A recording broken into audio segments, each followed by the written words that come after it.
Hey, all, welcome back to Gadfly, the podcast about third parties, French candidates, and just generally weird American electoral history. I'm Dusty Wilson. I'm Una O'Leary. And Una, this is midterm Christmas for your old pal Dusty. Oh, yay! Do I get to open a present? It's disappointment. I'm so sorry. It's actually, no, it's kind of funny. It's a little bit disappointment. The very first state to have a major party deadline to apply to run for office dropped on Monday. It was gun loving Texas. And say about Texas, they are fucking efficient at getting people on the goddamn ballot. And yet they don't want anyone to vote. How about that? You know, we'll talk about that in a little bit. But so a bit of the fun with this is that the major parties have an earlier deadline. You're going to probably see a fuck ton of libertarians show up out of nowhere in the coming months after they have their conventions and start putting people on the ballot. But yeah, for now, we have a bunch of Republicans and Democrats who are on the ballot. And Una, I'm going to start you off with some good news. Okay. So the Texas governor race, we're definitely going to be covering that in a future preview 2022 episode. But Rick Perry is running for governor. Oh my God, everything old is new again. Oops, sorry. I didn't mean, I meant a Rick Perry, not the Rick Perry.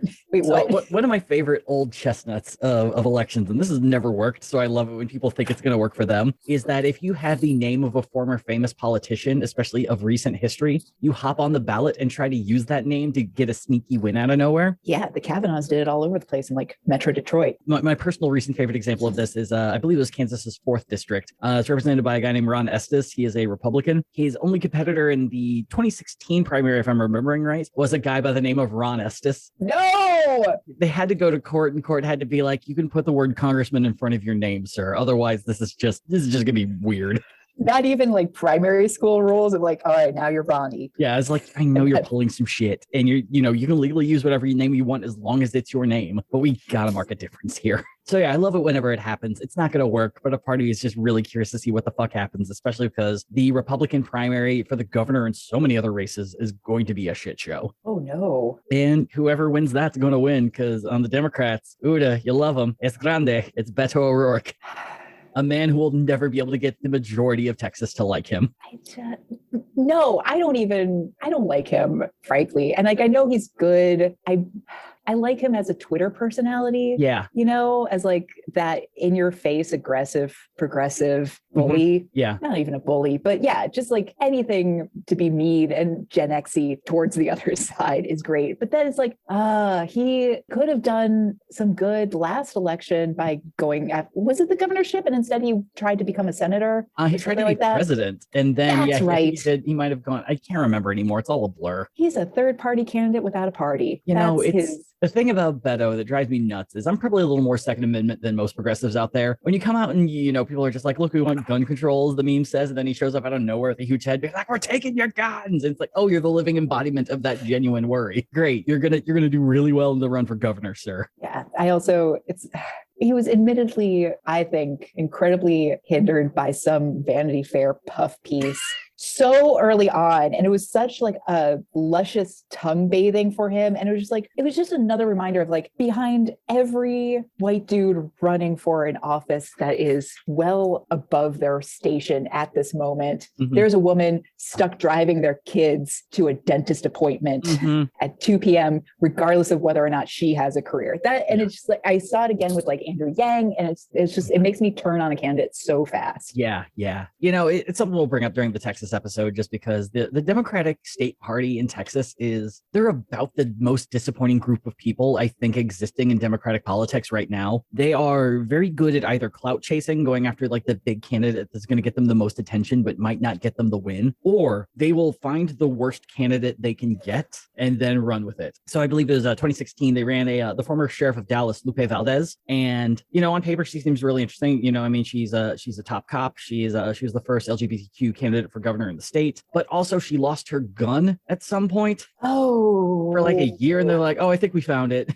A year? Yeah. Also, whenever they asked, hey, do you want to talk about policy? She was not good at it, and was very incoherent in anything she believed. And so that was one of those things where it's like, on paper, this could work, but it's like, maybe you should talk to the person. Maybe you should see that they're a good candidate first before like saying this is your thing. Yeah. And with these candidates too, and especially Beto O'Rourke with, his son, like fame and notoriety, it's like he could have hasn't been a Stacey Abrams for Texas. So maybe he has been, but in terms of just like rolling back so much of the disenfranchisement, because otherwise you're not going to win shit regardless. Yeah. Like he could have made a really good long-term career as a congressman and been just fine. Yeah. But, we got good folks replacing. Okay. Yeah, no, I got to be president. I've decided. I will be the second best candidate in 2016 on the Democratic ticket from Texas. Even JFK with JFK looks wasn't that great a candidate. Like, just stop it. Just stop it. Yeah. So, I mean, he's probably going to win it. We'll talk about it later when the time comes, but he pretty much cleared the board that he's the only major candidate there. And we'll leave it at that for now. Play some Veruca Salt. Just a nice little cherry on top. My least favorite thing in politics, going from my favorite goof to the most frustrating thing ever. I hate it when both parties do this. When there's a congressional seat or any major state election, if you're one of the two major parties, you should probably have someone run in every single race. You are a giant nationwide apparatus. And in Texas, in the 38 districts, 5 of them will be without Democrats. One of them, I believe it's August Pfluger. I believe he's the 11th district. No competitors. He has no primary competitors, no Democrats. He might get a third-party person out of nowhere, but it's kind of looking like August Pfluger might be the first winner of the 2022 midterms. Oh, damn. Yeah, and at least find one person. It doesn't matter. Fucking, put in a name. It might be embarrassing. Who fucking knows? Just fucking do it. And it's a continually frustrating thing to see all these major races and, keep talking about blue Texas and how it's going to flip. And then all of a sudden you're not running in 5 of the 38 races. Give the people a choice. Yeah. Well, maybe this means progressive candidates will be on the ballot. Oh my God, one could hope. I mean, I feel like that there are a number of places where some Democrats are running and I don't think they thought they would be the only candidate. So they've won by default to be the official nominee. Hey, all right. Also a thing I love. I mean, that's got to feel great. You get a Wix account and all of a sudden you're running for Congress. Wait a second. I have a Wix account. Yeah, it's that fucking easy. So yeah, I mean, I'll do more research on this. I'm not going to be like the California governor race, the recall, where I get really excited and then a week later everything fucking changes. But I want to look into all these names, get some more details as to who the official nominees are going to be, see if there's any wacky nonsense or hijinks to expect. And then we will be doing a preview 2022 episode of probably a few Texas races coming in because it's a pie fight of nonsense in a number of places. I can't wait to see the challenge to my sobriety. Oh, it'll I mean, RIP, I guess. But yeah, now that we've gotten that over, and I'm very excited that we're in this season, I think it's time for us to go into part 4 about our good friend Lyndon LaRouche. So when we last left Lyndon, he was on a bit of an upswing. He just made 3 friends via a mercenary, a Nazi, and a Klansman. Those friendships sort of lasted. I mean, the friendship with the Nazi only lasted about a year, but that's probably pretty good by Nazi standards. The Klansman ended up working for him eventually, and the mercenary, they were kind of like acquaintances until the mercenary mysteriously died, probably under normal circumstances. Lyndon made his first ever run for president, which resulted in a 10th place finish overall. As a campaign filled with nonsense, including, but not limited to, Lyndon claiming that he was fighting the far left all along, that Gerald Ford was the only other person qualified to be president other than him, and that the Rockefellers are akin to a modern day George Soros type, running the strings and, doing Illuminati shit and just, secret backroom deals and Build-A-Bear groups and all that. Is the OG Soros. Oh yeah, it's, I keep thinking about this the more research we're doing. Lyndon LaRouche really feels like an Alex Jones that instead of doing radio just ran for office and started a cult. Yeah. So after a decade like that, you'd really think things were about to take a hard turn for Lyndon for the far worse, which means we have to start with the first good thing to happen to Lyndon in about a decade. Una, the man found love. It's about time. And then that made him less insane. Like, he's sitting there with his ex-wife's maybe still boyfriend. I don't know at what point in the torture and the brainwashing you stop being someone's boyfriend. Yeah. Or at what point he discovered that the boyfriend maybe had some Jewish lineage and that set him off on his own trajectory. Yeah. I just imagine he's sitting there in a basement, dripping water on his face, being like, I just met the most wonderful woman today. But yeah, he ends up meeting this woman by the name of Helga Zepp. So Helga was born in 1948 in Trier, West Germany, and we get all kinds of unreliable narrators to tell us about her life because the two main people we get is Lyndon and Helga. And, oh, good. That's objective. Who knows how much of this is fucking true? So Lyndon claims that Helga grew up an orphan. That's all we know about her pre-18 years. She did end up going to college, but dropped out just like Lyndon at the age of 20. Only this time is because she actually had some job perspectives going on. She hopped into the world of unpaid interning, working for a various number of journalistic outfits in Hamburg and Hanover. Ahead of her time. And unlike things in the modern day, this internship actually led to paid work. What? Yeah, she ended up getting paid freelancing work at a number of magazines in Hanover. And this ended up leading to a point that in 1971, she was was offered a chance to report on the Cultural Revolution in Chairman Mao's China, which, depending on who you ask, I mean, I imagine if you ask Helga or Lyndon at the time, they would have been like, it was a wonderful time, good things were happening. But if you ask history, it was a time in which Chairman Mao was de-Westernizing China, which meant destroying cultural icons, getting rid of literally anything non-communistic, and killing anywhere between a couple 100,000 people to probably a few million. Few million, yeah. It's Who can say? I think you have to lean towards the million if they're not keeping track. Yep, I think that's a good rule to stand by. So yeah, it's a really brutal time in China. It set the country back like very, very badly. Really kind of instituted a very unique version of Maoist communism. It's a very dark time in history. But Helga's out there doing interviews, going around the country for a few months, getting her chops at the age of 23. Oh, damn. So Helga ends up coming back, and she decides when she gets back, it's time to hop back into college again. She begins her studies at the Free University of Berlin and then transferred over to Frankfurt University. Now, it's a little unclear, but we do know that while she is studying at college, there are a pair of things that are true in 1974. Helga is married to a Yugoslavian sailor. We do not know his name. And she had just founded a brand new political party called the European Labor Party, which, surprise, surprise, is the German version of the US Labor Party. Hey, all right. So it's around this time. I don't know when she got introduced to LaRouchian ideas, but it's at this point she is fully on board and in the cult. So the European Labor Party used a lot of the same tactics that Lyndon used against American communists. Only this time it was directed towards a guy by the name of Willy Brandt and the Social Democratic Party, which was like as it said, the more far left party in Germany. So they would essentially go after this dude in extraordinarily brutal ways. They consistently questioned his loyalty to Germany because during World War II, he had escaped to Norway. And then after getting caught there, he escaped to Sweden. So they're like, you didn't stay in Germany to fix things. You weren't in the resistance. Clearly, you don't love our country. Like, yeah, but guys, I was trying to get out. Yeah, I think I see the direction they're trying to go, where it's like the true German stayed and fought. And it's like, no, people, you got to evaluate what you can do. And you either stay and fight or you get the fuck out if you can. Or, I mean, option 3, you become a terrible person. Right. A lot of very passive Nazis. At one point, they called him a CIA agent. And then he immediately sued them for libel and won $10,000.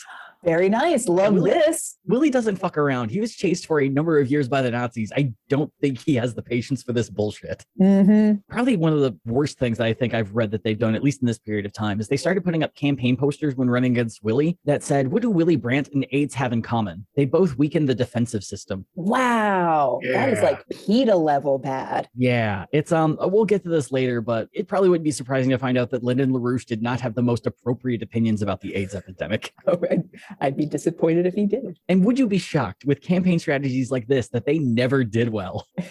But Helga did win one thing, Lyndon's heart. She would leave her first husband and in 1977 married Lyndon in Germany. I was reading a thing, I forgot to put this in. There was a guy who was a part of the LaRouche cult for a while and he eventually got out. There's a whole interview with him with the Washington Post that was really interesting where he was, around this time was when he started to realize that he was not in a good situation. According to him, once he married Helga, things got very German very quick. It was all like, everyone's learning German, we're studying German society, you're gonna learn German philosophy and playwriting and culture. And he was just like, I remember sitting around the office and thinking, does anyone else think this is weird? And yeah. So the thing that really kind of seems to connect the two of them was the topic of philosophy. As we all know, it's Lyndon's favorite thing. He has 3 philosophers that he loves. One of them is very German. And one of them was a guy named Nicholas of Cusa, who was very much like a theology philosopher during the Middle Ages and Renaissance. And Helga is considered to actually be one of the world's foremost experts on Nicholas of Cusa because not a lot of people decide to do that work. It's not fancy. It's not big. Honestly, as tragic as I feel the story is going, truly, I'm so happy that they found each other. Yeah. I'd have been happy if they just moved to a little cabin on the Rhine and just stayed there for the rest of time. Yeah. Just like no communication with the outside world, just screaming at books and, doing what makes them happy. Yeah. And avoiding the rest of the world. Well, the thing, though, is that she has another philosopher that is like her absolute fucking favorite and introduces him to Lyndon, and Lyndon falls in fucking love. And it's this guy by the name of Friedrich Schiller. Now, once again, I don't have a master's degree in dudes who think. So this is going to be my best attempt at figuring out what it was that Schiller supported. So one of the big things is him and Goethe were best friends. They would often work together. They co-wrote books together. From what I could tell, they wrote a book of satirical poetry together. Like they were best buds. So the big thing that I think I understand is that Schiller's big thing is that morality and beauty are something that have to go hand in hand. And this is kind of viewed as like a religious sort of morality, that one cannot have a beauty in themselves if they don't hold a religious morality. Okay. Yeah. Agree to disagree, but Yeah, because the worst way you could read it is ugly people have no morals. 100%, which is definitely what Disney tried to teach me as a youngin'. I'm not gonna lie. Look, man, that witch got to quit making apples. I don't know, get a hobby, get some plastic surgery, man. I don't know what to tell you. Buy a new mirror.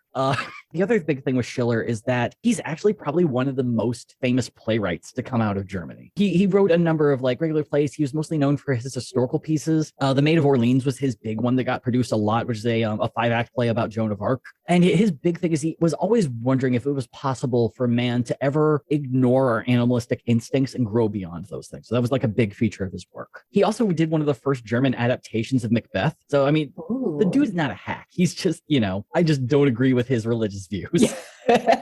The other big thing that he did, especially as a playwright, is he might have written the first ever European melodrama, which for those of you who don't know, melodrama is all about something dramatic's happening and people are overreacting. Yeah, your basic telenovela. Exactly. Yeah. And apparently he invented it. So love this. Yeah. So he's got a pretty decent history to him. So Helga's going to move into the background for most of our story, but I think it's kind of important to note that while Lyndon is doing his thing, she is busy making a case for a German version of our podcast coming into reality. Her big claim to fame is that in 1984, she created the Schiller Institute as a way to honor Friedrich Schiller and try to move his way of thinking forward within the public, ideally worldwide. And for Helga, this meant the following. And Una, we're going to get to some really dorky shit here. Ooh. We're going to start off with orchestra pitch.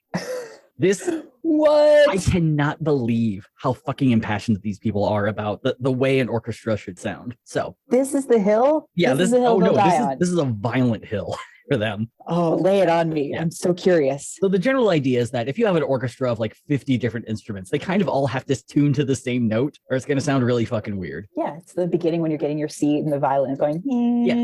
Yeah. And so typically each orchestra, there's not really a set standard that everyone has to follow. It's usually whatever the orchestra feels is going to be right, whatever the conductor decides, that's what everyone goes with. Sure. So the Schiller Institute was really big into this idea called Verdi tuning. And the general idea is that it is based off a theory by the composer Giuseppe Verdi, that while most orchestras try to shoot for an A note that vibrates at 440 hertz, shrugged, I don't know what that means. you gotta get those vibrations at 440, otherwise it's not an A apparently.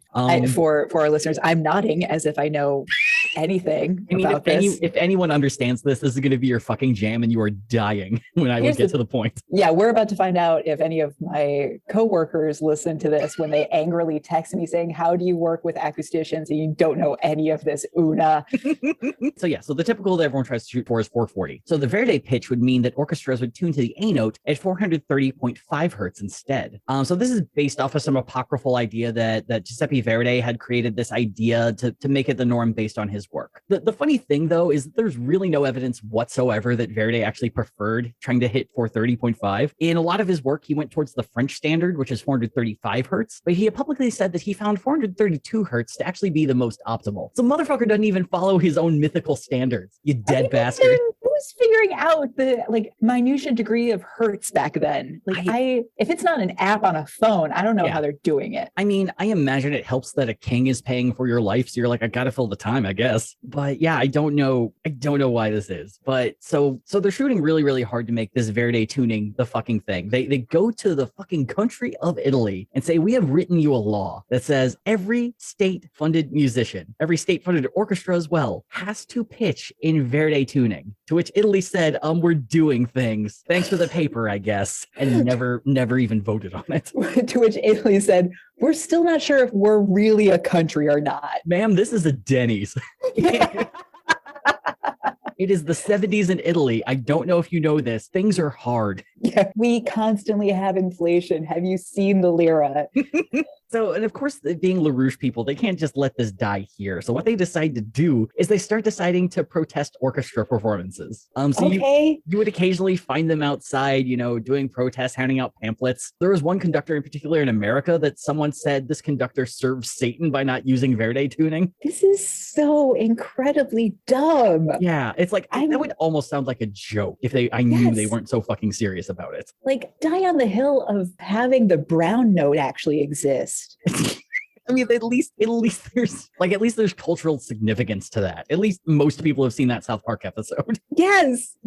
At least there's like some demagoguery going on. This is just a Hertz question, and none of it fucking matters. Yeah, it's to make things even more frustrating. On the 50th anniversary of JFK's assassination, they were able to get an orchestra, and I believe either Cambridge or Boston, to perform one of Verdi's pieces to Verdi tuning, and had like a number of famous people talk ahead of time because it's a fucking JFK memorial. Of course, you can get people to do that. Yeah, in Boston. Did anyone notice a difference? Oh, they either didn't even come close to noticing it, or a lot of people are like, oh, this sounds weird.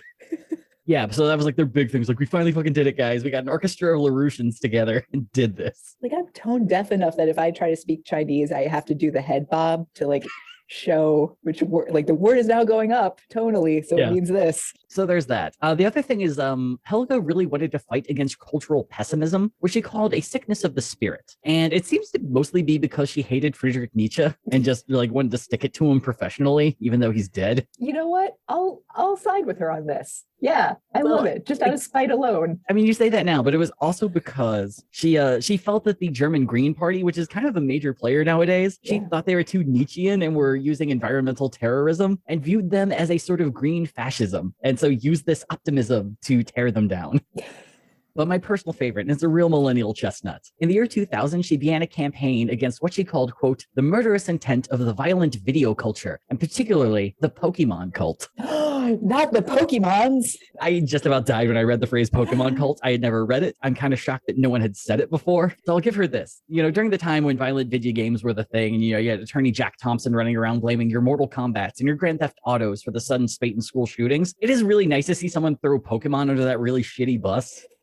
I don't think she's really saying that if you throw a Charizard, you're going to shoot someone. I think it's more the idea that kids love Pokemon so much, it's sort of like a gateway drug to this sort of violence. Right. It creates a frenzy. Exactly. Yeah. So that was like a big thing. So she ends up creating the National Commission formed to stop new violence. And new violence was a term that Lyndon created to describe media and video games that turn people into, quote, samurai-styled programmed killers. And, you know, I mean, samurai, you know them. They're people who use guns all the time. So... I mean, I was just thinking of like, you got some nerve, Lyndon, talking about random acts of violence with katana swords. I mean, he's a fucking alt-right boomer. What the fuck else was there to talk about in the 2000s? What but, in the pre-9/11 is this bullshit? And look, I don't have the evidence in front of me, but one of my favorite non-provable things, because correlation doesn't prove causation, but during that time, as video games were getting more violent, teen crime was actually going down. It's the lowest it had been since 1993. Huh. So I don't know, man. Maybe there's another thing going on here. Maybe because they had a safe outlet. It's they didn't have to get all sharks and jets on each other. Yeah, you guys just got to play some Street Fighter and calm the fuck down. So the things that he kind of included in this new violence included our old friend Dungeons and Dragons. The silent killer. Look, man, you start rolling dice. It's a downhill fall from there. Love it. Quote, childish mad killer pornography of cinematic cartoons and Nintendo-style games. So this is how I know Lyndon's a boomer, because he's calling them Nintendo games, which I think people stopped doing in the mid-90s, but also because Nintendo was notoriously known for offering very few violent video games in their portfolio. It's pretty much like whatever Resident Evil came out, and Eternal Darkness was just still one of the best video games out there.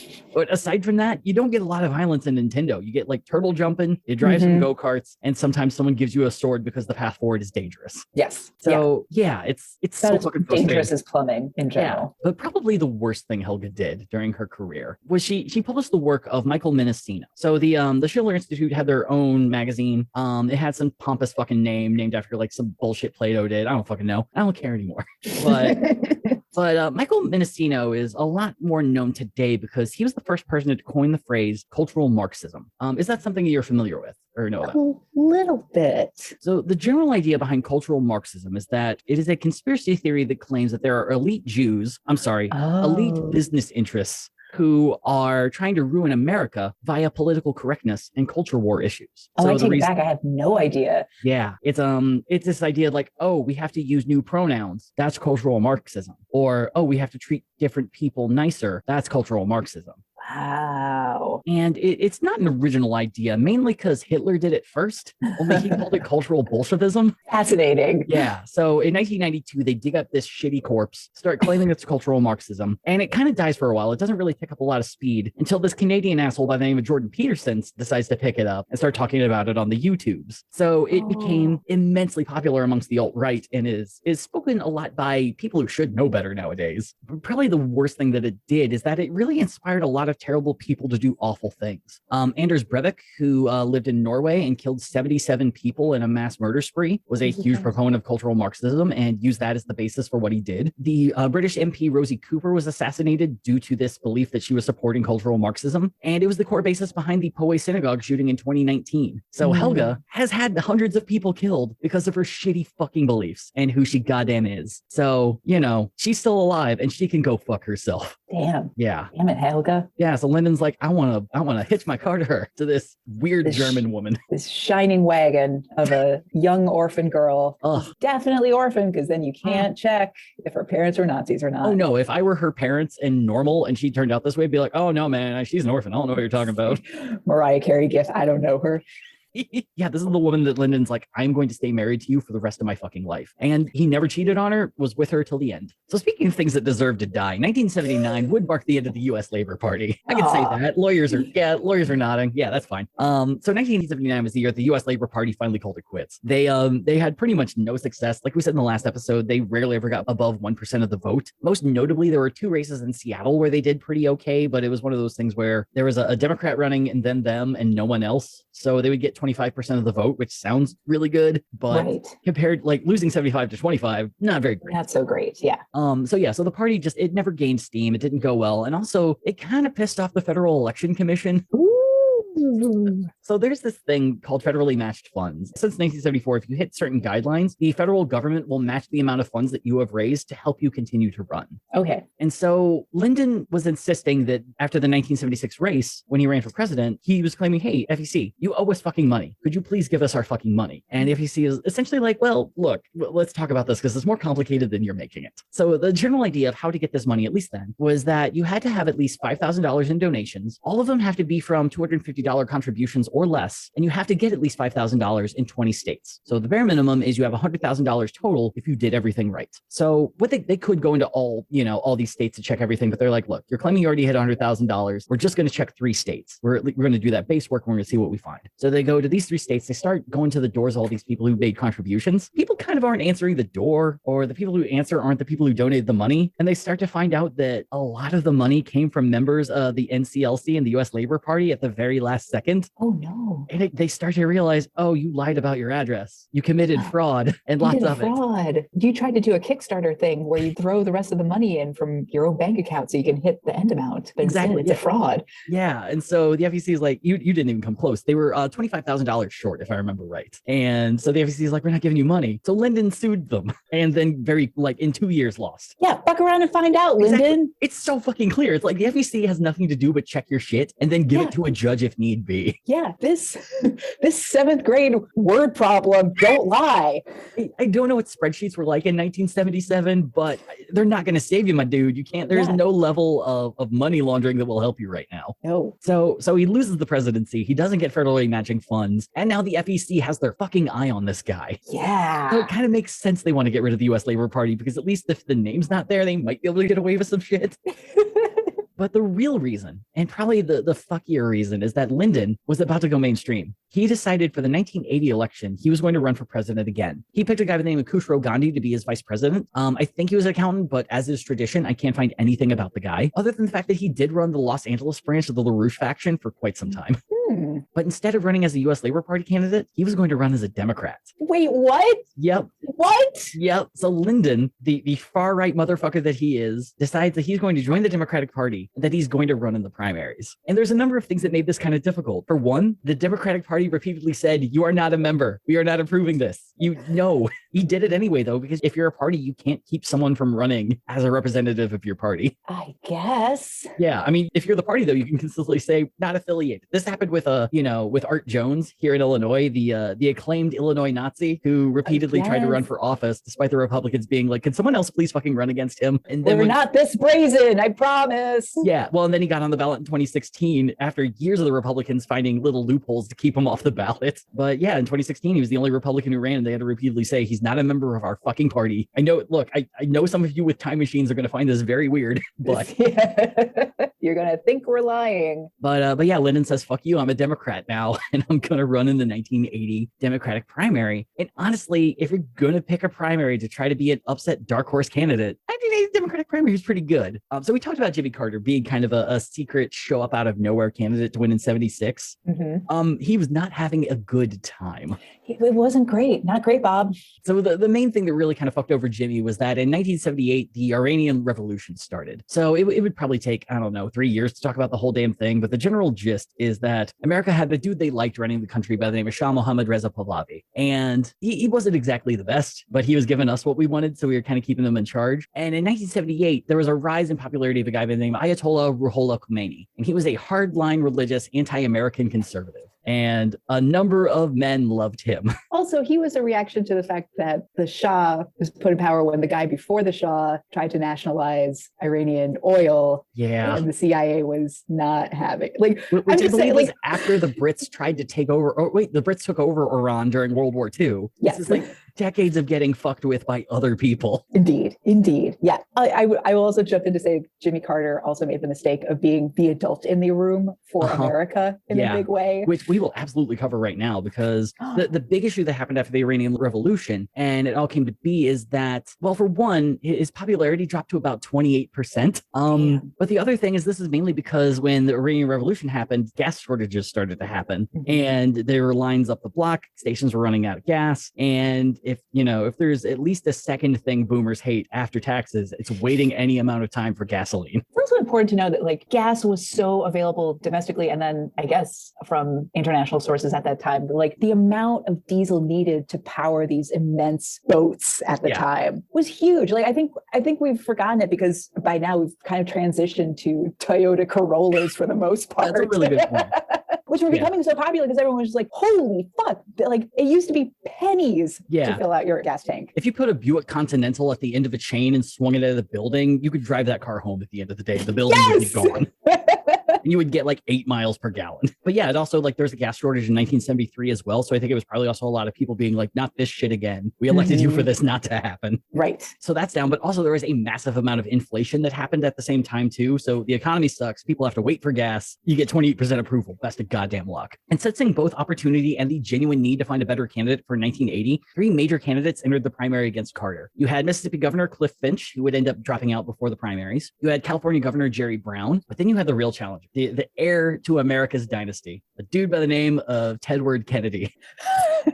Teddy. Yeah, look, Ted has had an interesting life. Many planes have tried to kill him, and it never happened. But yeah, Ted was kind of like the last Kennedy to run for office. You don't have JFK, you don't have RFK, but you got Senator Ted. People fucking love him, at least up until he mysteriously manslaughters a woman on the Chappaquiddick Bridge, which I don't know how much you know about that story. Oh, I mean, I do, but I thought, was that in the 70s? That was 1969. Okay, yeah. Yeah, so essentially with that tale, Ted Kennedy is hanging out at a party with the Boiler Room Girls, which were a group of people who worked for his brother Robert during his presidential campaign. There's drinking, there's fun. He takes one of them home.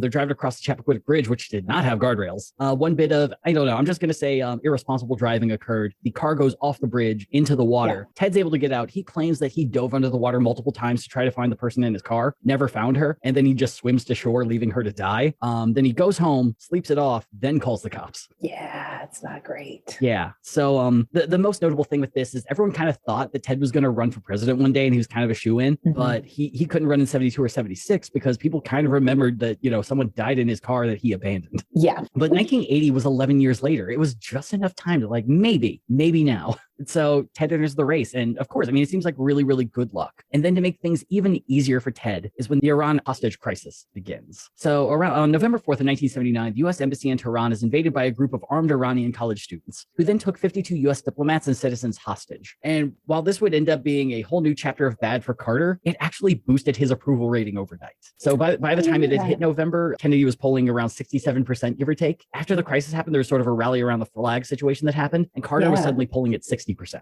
All he had to do was get those people out, and it did not work great. So we'll cover that here in a bit, because things are just bad and weird enough that Lyndon is like, okay, I can hop into this race. I think I can win. Yeah, this bitch be messy. So Lyndon decides he's going to skip the initial caucuses in Iowa and Maine and focus 100% on my favorite state, New Hampshire. But Lyndon also had the luxury of this time officially getting campaign matching funds from the FEC very early on. He was the third candidate to prove that he deserved those funds early on. They checked into it, and he was telling the truth. Wow. Okay, Lyndon. But the FEC did say that they reserve the right to interview individuals who donated to his campaign at any point in time. And if they found anything weird, they were going to rescind that money. So before the primary season began, though, Lyndon made kind of a big swing. And his big claim to fame at the time, especially in 76, is he bought half-hour TV spots on primetime TV to essentially just talk shit and try to run for office. It was like those Ross Perot things in 1992. Oh, yeah. Once again, just a trendsetter. So in 1980, he buys airtime on ABC opposite of the Super Bowl. What? Yeah. So Super Bowl's playing on another channel, but if you don't want to watch football, you can watch Lyndon LaRouche scream at a camera for half an hour. Lyndon! No! So the fun thing is, after it aired, the Nielsen Ratings Company put together all their information for that week, and it was the least viewed program of the entire week. He finished behind a best of clip show called The Best of Saturday Night Live. He finished behind college football pre-shows, but my personal favorite is he finished behind a TV movie by the title of Marriage is Alive and Well, which starred former NFL quarterback Joe Namath as a wedding photographer. Amazing. Yeah. Judd Hirsch is apparently in it as well, which makes me actually want to watch it, but a little, yeah, I'm not gonna lie, I'm curious. Yeah, no one watched it when it came out, but I think it's on DVD. Either which way, no one saw Lyndon yelling at the camera. But Lyndon had also expanded his platform of hot shit, and I think we got to talk about it because there's some classics in this, and there's some new shit that just blows my mind. So he said in the first 30 days, here's what he's going to do. He's going to put not just American currency, but world currency on the gold standard. And what is world currency, Lyndon? Oh, all of them. All the currencies of the world. No. I think he's trying to bring back his transitory ruble, only this time he's going to make like the American dollar the international currency instead. Esperanto bucks. Oh, God, no. I wish I knew Esperanto for never. But yeah, so that's a big thing he's pushing. He also wants to abolish the International Monetary Fund. He would like to replace the Federal Reserve with a national bank. He wants to expand credit for the Export-Import Bank. And he wants to phase out income tax and offer tax credits on various investments that people could have. He would like to shift energy focus to nuclear power, which, he has the fission organization or whatever the fuck he's calling it. But he also really wants to expand the use of coal as well. You can't look forward and back at the same time, Lyndon. I mean, the argument I always hear people say is you have to use coal to get the nuclear plants to work initially, which I think is some bullshit because, fusion or something. I don't know. Yeah, I mean, again, it does it itself, I think. I can't stress enough how little I know about nuclear power. Well, but when a daddy plutonium and a mommy plutonium love each other very much. At least lie to me and say that the coal is necessary for cold fusion. And coal fusion. Fucking hate you. Go away. And of course, I mean, he's a hard right candidate, so he has to be all about eliminating departments of the cabinet. So he wants to get rid of the Department of Energy, Transportation, Housing and Urban Development, Education. But you know what? There are some programs he likes in those, so he wants to loop up the ones he likes in the Departments of Commerce and Labor. Doesn't say which ones, but, it's kind of a catch-all if need be. Right. Again, I want to stress he's running as a Democrat at this point, right? Mm-hmm. Yeah. Oh, okay. As a Democrat running against Jimmy Carter, Ted Kennedy, and Jerry Brown. Okay. I mean, so he does have a lane. It's just a really fucked up lane. I will give it to him. Like, he is giving voters now a choice. Like, this is no longer Coke and Pepsi. Yeah, this is like Coke and a vat of acid. Yeah, it's like Coke and real sniffing Coke. I mean, you put it that way, I might have to donate. Probably one of the weirder things I think he wants to do is he wants to get rid of the National Security Council, but replace them with an intelligence agency that's also a cabinet level position. So his spies. I was wondering if it was just me because, as we all know, Lyndon does have his own network of spies. Yeah. Yeah. He wants to outlaw all drugs and make their sale and use a federal offense. So smoke a little weed, go to the fucking Fed, man. Oof. He wants to require 2 years of mandatory military training for all draft eligible citizens. He wants to build a tunnel between America and Russia. And the idea behind this, it's sometimes called the Land Bridge Project, but he wants to put a train through there to be able to increase business, despite the fact that he hates the fucking Soviets. Okay, thank you. Yes. Why? What? I mean, look, connecting Alaska and Russia, it makes sense from a financial point of view, I think, but also there's boats, my dude, and they tend to be cheaper. It also just sounds like weird Jules Verne / H.G. Wells fan fiction of like, we're going to tunnel through the center of the earth and find the middle of gold. And don't get me wrong, but I think most tunnels are created because there's shallow water that's easy to get under. Like the Bering Strait, not exactly a kiddie pool. It gets deep and it is brutal. I mean, I think it's a smarter idea than just building a bridge between the two, which is also just not a great idea. No. And is it necessary? I don't know, man. How else are you going to get vodka and those Matryoshka dolls? Yeah, sure. I've wanted to visit Vladivostok, but God, that'd be great. Yeah. You can take a flight. Yeah, look, there are easier ways to get to a depressing hotel in Siberia. Yes. Well, yeah, because his next thing is he wants to build up the military because he believes that war with the Soviets is not only possible, but imminent. Will happen anytime now. So we're going to build that tunnel for goods and have a huge fucking army. Okay, so you build the tunnel so that you can get your army there faster. Okay. Yeah, I think if you walk to Leonid Brezhnev and it's like, look, I want to make a tunnel to connect our countries. I know we're not getting along well, but this is beneficial. Ignore the army I'm building up that can fit, I don't know, in a train car that goes through tunnels. No. I just have the TV on. That's what you're hearing in the background. Remember that time Russia blew up the Bering Strait? I do love this idea of like Reagan looking over at Lyndon's like military lust and being like, I like that. It's mine. I'm stealing it. And in that. Anyway, so probably one of the most awful things is around this is the time the HIV crisis is starting to kick off. Lyndon's whole plan is just quarantine everyone. Like move them to a place, keep them away from the public, and that'll solve everything. I mean, at least he was acknowledging that there was something. Oh, why is the bar that low? Yeah. But this one might be my favorite because it's the most like mad dictator thing I've ever read, but it's also the most wholesome and innocent version of it. So this is something he was only telling people within his organization, but he promised that after winning the election, he would declare his wedding anniversary to be a national holiday, and it would be celebrated by giving all workers the entire week off. Oh, week? Oh, you have me. You had me at hello, Lyndon. Oh, shit. Look, this is just steps to Belarus shit, but... Yeah, no, this is very weird Pyongyang shit. I wonder what celebration, there have to be parades. There's probably a dinner. Military parades, absolutely. Oh, 100%, yeah. Yeah, babies born on that day are all named Helga. Yep, yeah, by law. But of course, the big problem going into this is you're facing Carter, Kennedy, and Jerry Brown. 3 very big names in Democratic politics at the time. So you got to figure out how you're actually going to win. And Lyndon's plan was by being as sinister as fucking possible. Holy shit. So some weird shit was happening in New Hampshire at the time. It turns out a number of campaign workers and party officials and reporters and some guy who's the governor of New Hampshire named Hugh Gallen began getting a whole lot of really annoying phone calls. And a lot of these phone calls started out by saying, hey, I'm from the Anti-Defamation League, or I'm from Reuters, or some other newspaper of note. Y'all been hearing anything weird about Lyndon LaRouche? Because we'd like to hear it if you guys are. What? Which is a little weird because if you work for the ADL or the Associated Press or any number of large-scale agencies, I don't think that's how it works. I don't think you call locals and ask for tips. I think you go there and you look into shit because it's your fucking job. Yes. But a lot of people are just like, this is really weird that this is happening. And it started to get weirder when the Associated Press was given a piece of paper that was entitled the New Hampshire Hit List. And it said this on the top of the paper.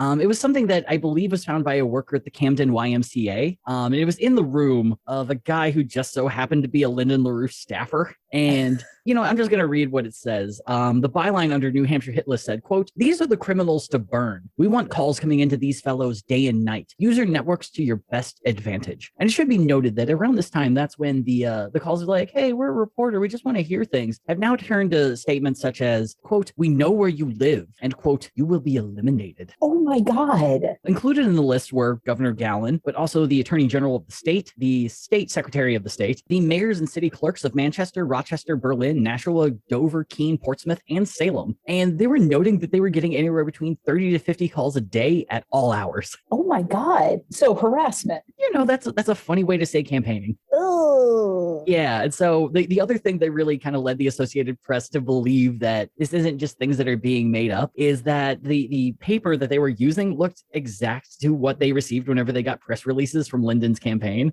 At least change the font, guys. Well, and on the back of the paper were a bunch of ads for Lyndon's campaign. Oh my God. This has all the gravitas, like the campaign, has all the gravitas of a CW Riverdale episode. Yes. Jughead's going to show up and get fucking harassed all day. Yeah. And it's like, there's a murder. We got to investigate it. But guys, I think it's a D&D cult we have to look into. Okay, but that's a real story arc on Riverdale. Oh, I know. So I saw it and it was dumb. No. Why do those kids own businesses? They haven't even finished high school and one of them owns a secret speakeasy. What the fuck? Of course. Why didn't I get a speakeasy when I was 16? Why aren't we writing for the show? Oh my God, it'd be so easy.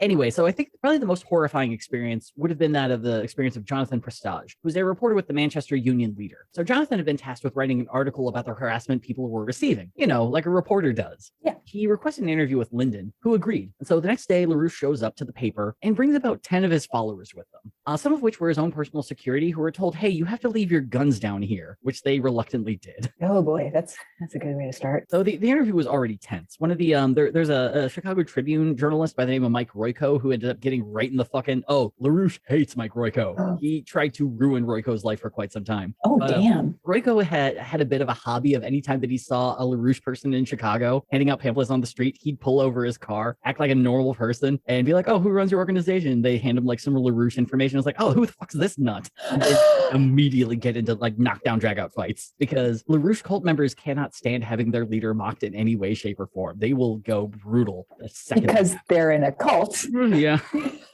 And so Jonathan's there. He's asking all these like probing questions like he's supposed to. And things are getting really fucking tense. And so he brings up like, hey, I've heard you have a network of intelligence gatherers. To which Lyndon immediately turned tense and said, quote, you can't use that. And when Jonathan asked why not, Lyndon said, quote, we have ways of making it very painful for people. Jonathan asked, is this a threat? To which the people in the group laughed like it was the funniest thing they had heard.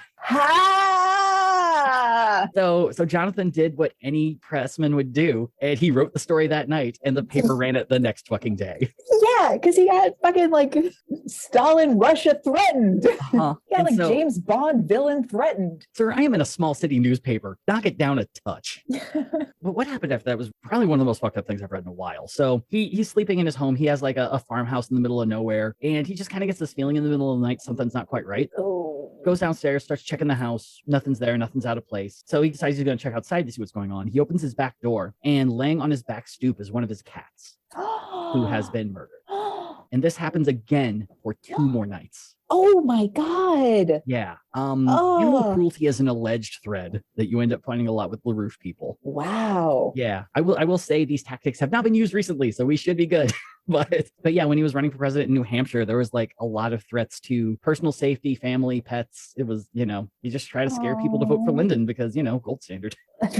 So during the campaign, Lyndon would openly admit to, like, that's the thing is like, he got really tense and weird when Jonathan brought up this intelligence gathering group, but he openly talked about it to people. And his reasoning behind this, though, is that he needed to make these calls and pretend to be the press and the ADL because it was the only way to ensure that this international conspiracy to assassinate him didn't happen. He had to get this news somehow to keep, someone from shooting him. And it's really fucked up to say this, but the New Hampshire governor, Gallon, is part of it, clearly. So add on to, the Queen of England, the Rockefeller family, all of Soviet Russia. New Hampshire Governor Hugh Gallon. So the thing that also made this really fucked with is people pretending to be the ADLs. We've talked about the group being anti-Semitic, but I've been a little light on details. So during this time, the U.S. Labor Party, before they died out, were selling a book, an anti-Semitic book, essentially saying that the Jewish faith was, quote, a cult started by the Babylonians, and just kind of left it at that. I mean, what? No. Yeah. And so him pretending to be the ADL was probably a huge smack in the face and a purposeful taunt at the same time. Yikes. Yeah. So despite all of this, there were polls before the primary that saw that Lyndon was pulling in 2% of the vote. 2%?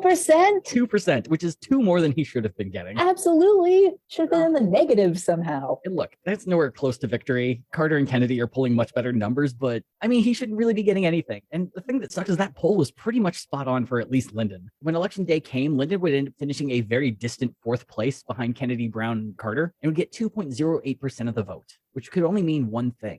Lyndon is going to sue for a recount because by his numbers, he was shorted about 14,000 votes. You're going to need to take a moment because I'm getting really painful deja vu right now of more recent history, and I don't like it. Yeah. So, yeah, there's a lot of really weird recent history that's parallel with Lyndon, and it's very frustrating. So Governor Gallon's already had enough shit to deal with, and now he has to legally deal with Lyndon even more. The press went to Hugh and are like, hey, what's going on here? And he just went off. He was in no fucking mood. The Republican primary that was happening, he's like, it makes perfect sense for that. Reagan was running against a guy named John Anderson at the time, and Anderson had just barely lost to Reagan by 176 votes. He's like, I get that. We would be doing a recount anyway. It's totally fine. Lyndon didn't even come fucking close to getting delegates. He needed another 8,000 to even get those, and he didn't even come close. He's going to make the state waste $15,000 to do this recount that fucking means nothing. Yeah, Governor. So they never did the recount for the Democrats, but they did for the Republicans. It. Poor Hugh Gallon. I feel so bad for that. I imagine he was just like, I'm a small town dude. At most, I'll ever be as governor. Just leave me the fuck alone. You need the fuck alone. Leave my cats alone. Oh, poor kitties. I know.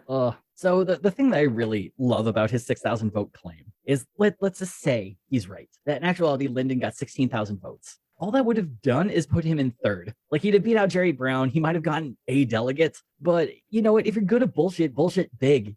Just say that you were winning. Fucking make shit up. Don't just say, I deserve to come in 3rd, actually. Yeah. When has reality ever stopped you before, Lyndon? Yeah, don't be fucking humble in your bullshit. Just now is not the time. I don't know why that really offended me. Get better, worse spies because they're feeding you some bullshit and lowering your confidence in yourself. So following New Hampshire, not much more would happen for Lyndon. And this is also because he only got on the primary ballot in 15 states. One of his Illinois people said he wouldn't be running if he didn't think he could win, but it was legally impossible for him to get enough delegates to win with the number of state ballots he was on. He was just, I'm not even right with the 15 because technically he was on 13 ballots. Because there were 2 states that year that were holding both a primary and a caucus. And it's a little weird, and I kind of love it. So by state law, these states had to hold a primary. The problem, though, is that they were open primaries. And the idea behind that is you can show up and vote to them, but you didn't have to say if you were a Democrat or a Republican. You could just show up, say which one you wanted to vote for, and get to vote in that election, which happens pretty often nowadays. Sure. But back then, the Democratic Party said they would not recognize any primary that had that system. And so to make up for it, the states had caucuses that party members took part in and then voted there who would get the delegates. So these primaries happened, and they didn't mean shit, but you could vote if you wanted. And in fairness to the Democratic Party making that rule, they had just come off of a lot of Nixon rat fucking. Yeah. And the last thing they needed was more Republicans coming in being like, fuck it, we're going to vote for Lyndon. Let's fuck some shit up. Guys, he's not your candidate. Trust me. I hate to say it. Reagan's better. He's literally no one's candidate. So one of these states is the state of Michigan, and they had their caucus in April, but they had a primary coming up on May 20th. And technically, Lyndon was the only person on the ballot. Carter and Kennedy, being adults, didn't even try. Governor Jerry Brown was there, but he dropped out of the race about a month ago. So Lyndon pretty much had a chance to accomplish a lot more than he damn well deserved. But the main reason, well, there were actually 2 reasons that he really wanted to win this meaningless primary. For one, if he wins, then that gives him the sort of credibility to go to the Democratic National Convention in New York City and demand that their 30 delegates be sat instead of Carter's. Wanking motion. Yeah, Continue. you're still not going to win, motherfucker. But the other is a lot more intelligent and a lot more financial because the FEC was kind of keeping their eye on Lyndon, and the rules are a bit different if you're a major party candidate. If you're a minor party candidate and running, you get that $100,000 rule, and it's a little easier to go by. But if you're a major party candidate running in the primaries, you kind of have to show that you're consistently performing well enough to keep raising money. Otherwise, you're going to have people not doing well, just scooping in money hand over fist, building a war chest that is ill-gotten at best. And so Lyndon had been doing well at all. He was very lucky to get above 2% in some of these primaries. And so he really needed a primary where he performed well. And Michigan, they were going to accept that. If he got more than 20% of the vote in Michigan, he would be able to continue on. It was estimated he would get another $175,000 in matching funds if he got above 20%. And so without any competition campaigning against him in the state, his team were declaring that his victory was inevitable. But this was despite the fact that Lyndon was actually not campaigning in Michigan whatsoever. Lyndon is in Europe at this time, What? is in Europe trying to convince people to accept his gold standard, to try to have an international fiat currency run by the gold standard instead of being in America and doing his best. So Lyndon would actually return. I'm not giving him fair credit. So the Michigan primary is an actual opportunity. He decides, you know what? I'm going to go home. I am not making any public appearances. I am going to try to gain endorsements from as many people as I can. I'm going to call up Barry Gordy. I'm going to call up... Yeah, he essentially said he was going to go to labor unions and try to get endorsements that way. I don't think he got any. I'm going to see if Hoffa's still around.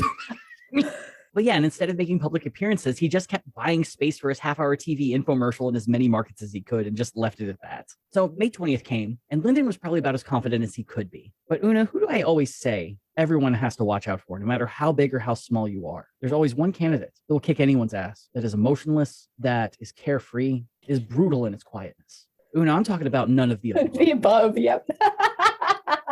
Which is an option in Michigan. Yes. So it goes in that day and everyone votes. And when the smoke is cleared, uncommitted wins with 46.4% of the vote. I was so afraid I was going to have to apologize once again on behalf of my state, but instead go give that state a high five. Oh no, uncommitted is the best. It is consistently my favorite candidate. To make things even funnier though, Governor Jerry Brown, who had left the race about 50 days prior, got 29.3% of the votes. And Lyndon, who I remind you needs 20%, got 11.4. 11, not even a 19, not even like a scotch too. Yeah. Oh. Yeah, and it should be noted that barely anyone voted in this. Everyone knew it was completely pointless, but there was a bit of a push to be like, guys, we kind of have to make sure this idiot doesn't feel accomplishment. Yeah. So Lyndon responded like anyone would, and he immediately declared victory. So the party's reasoning behind this is that since Jerry Brown had dropped out, Lyndon was the only valid candidate and was the only person who won. So technically, the state should throw out all of Jerry Brown's votes and just leave Lyndon. No, the people have decided, and they decided on undecided. You know what? I'm going to let him keep this because so the funny thing about all this is in the entire state of Michigan, Lyndon got 8,882 votes. Uncommitted got 35,736, which once again means uncommitted won, but we don't talk about that. So adjusting these new numbers as the only valid votes in the entire state, that gives Lyndon a new percentage of 19.9. No, he would not have gotten the money. He would have failed by 0.1%. Oh my God, this math though. It's like the FEC rounds up, right?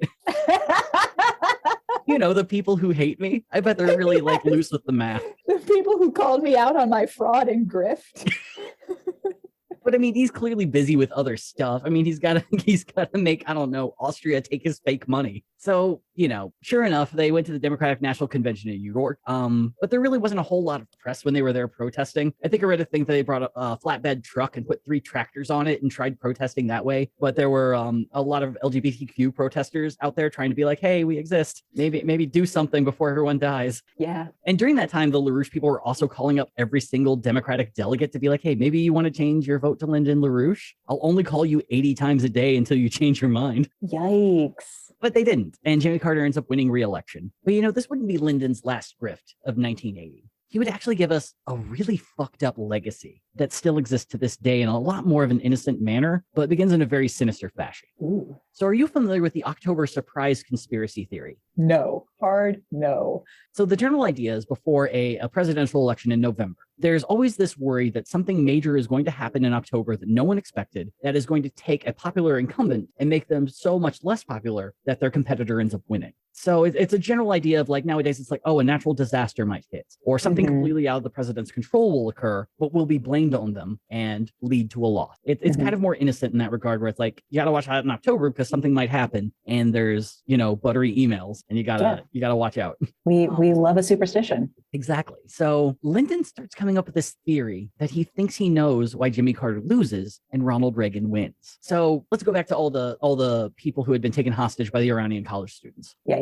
So Jimmy's trying for the entire year to try to get these people free. He's doing negotiations. A large number of them seem like they might work. He's talking directly with affiliates of the Iranian government. They're agreeing on stuff. They're agreeing on terms. They present it to the Ayatollah, who immediately turns it down. And this happens multiple times throughout the year that even members of Carter's administration are going to the press and be like, I think we're getting people home in about a week. And then the Ayatollah says, go fuck yourselves. Yeah, it's like, oh, next week. Yeah. Promise. Come back. So it gets to the point that Carter kind of has to think about military intervention. And this is when Operation Eagle Claw is created. And the idea is they're going to fly in 8 helicopters, go to the embassy, fight their way in, get the various people who are held hostage, and airlift them out, get the fuck out of the country.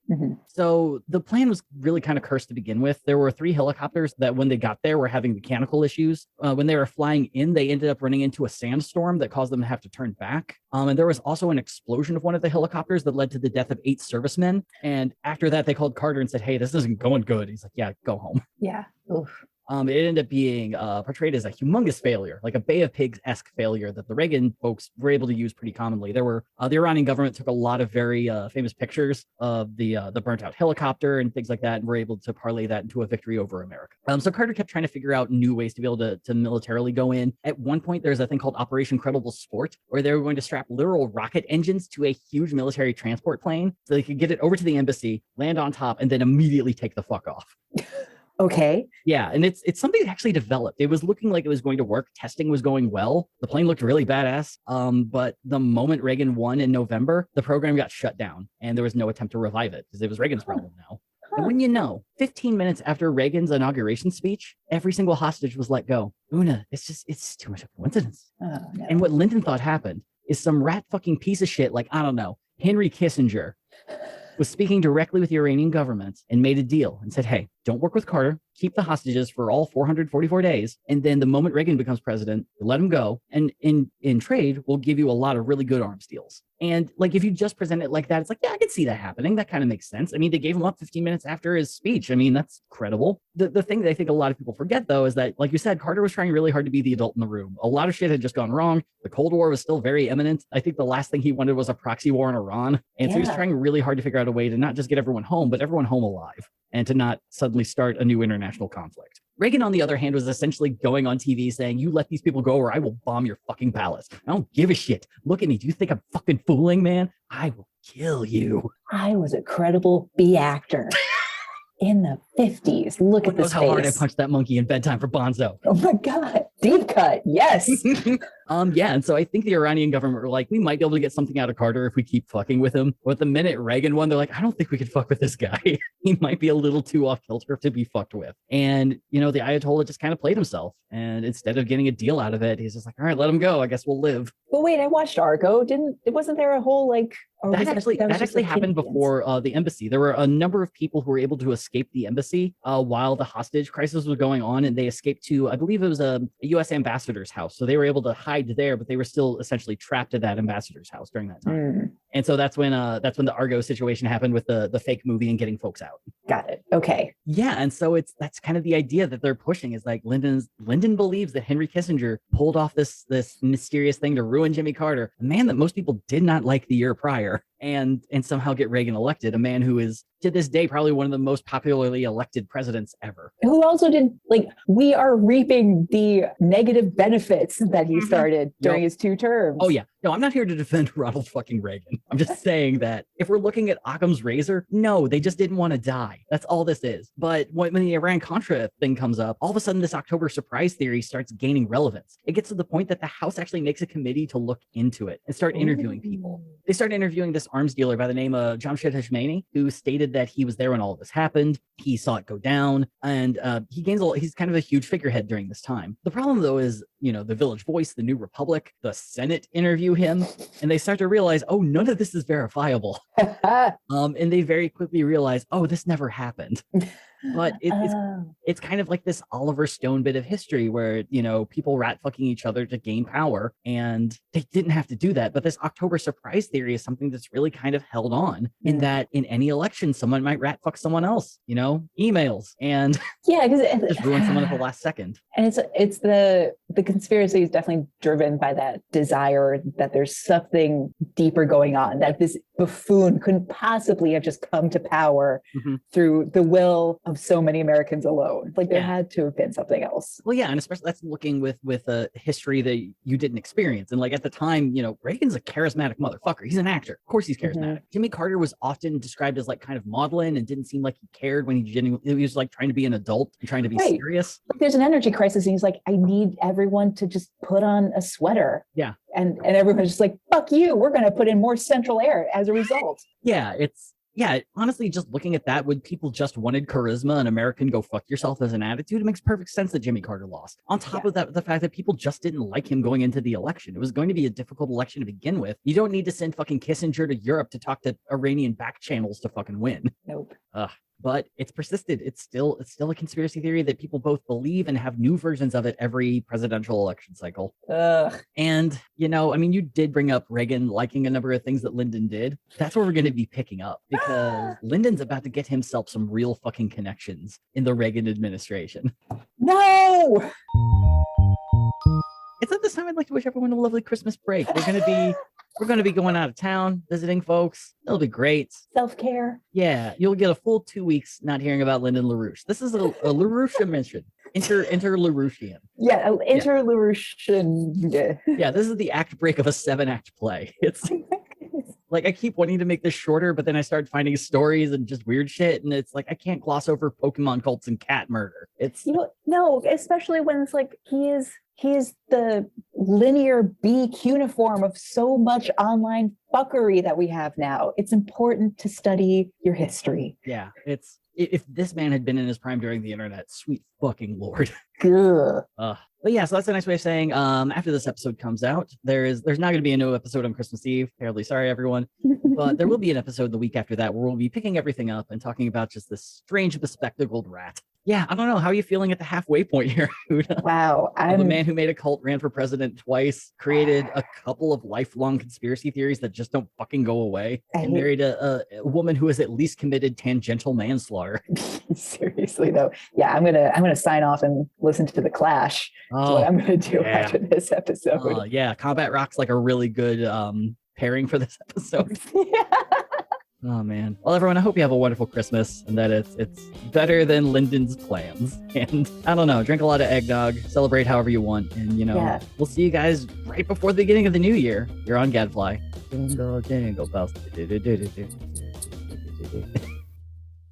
Gadfly is a production of Added Serotonin. Our episodes are edited by Brianna Valentine of Rem Alternus Productions. Our theme song is Sophomore Makeout by Silent Partner, and you can find us on Twitter and Instagram at GadflyPod. Ready to level up your cosplay game? Check out the Geek Forge on Etsy. With a variety of props to give your photos that extra spark, you'll find just what you need. Hold magical fire in the palm of your hand, or take a potion to restore your mana. With a large variety of colors, you can choose your own magical flavor for your cosplay.